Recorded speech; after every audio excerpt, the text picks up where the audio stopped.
Hi, Assalamu alaikum. So I reverted to Islam 19 months ago, alhamdulillah, but I want to share with you why I think Allah was calling me to Islam for much longer than that.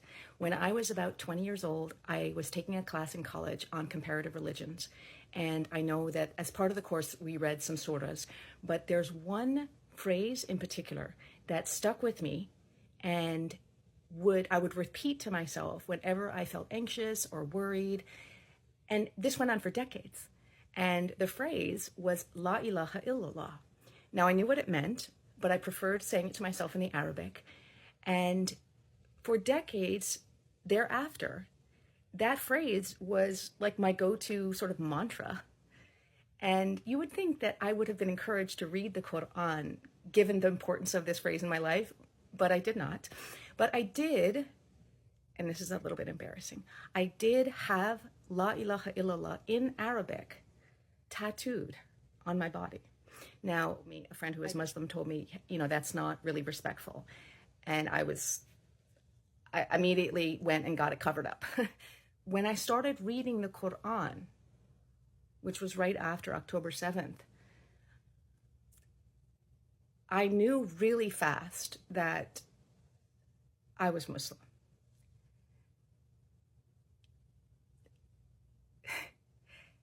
And I almost didn't want to admit it because I knew what a change I would have to undertake in my life. I would have to, really reorient my entire existence. But I knew almost right away that I was Muslim. And it was like coming home, and all the clues that Allah had given me over the years were meant to lead me to Islam. It's like when you're circling the same street for years and years and you realize your name has been on the door all along. So repeat after me. Ashhadu. Ashhadu. Allah. Allah. Ilaha. Ilaha. Illallah. Illallah. Wa ashhadu.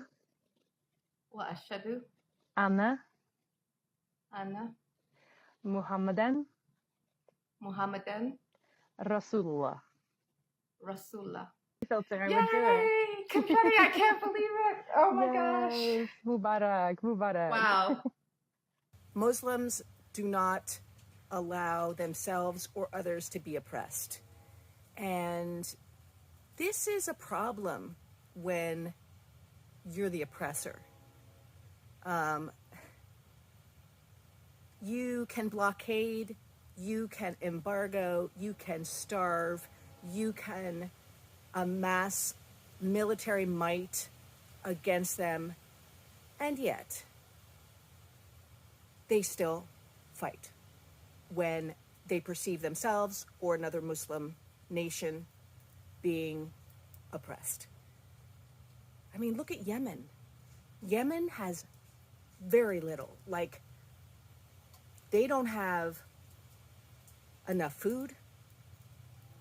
They are one of the poorest countries in the world.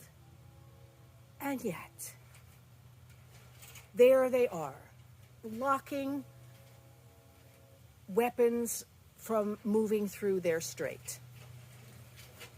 And I'm sure American leaders are thinking, what else can we do to stop them? They are fanatics. Oh, okay. So they're fanatics because they're fighting back with nothing and with very few resources. And same with Palestinians. Why can't we defeat them?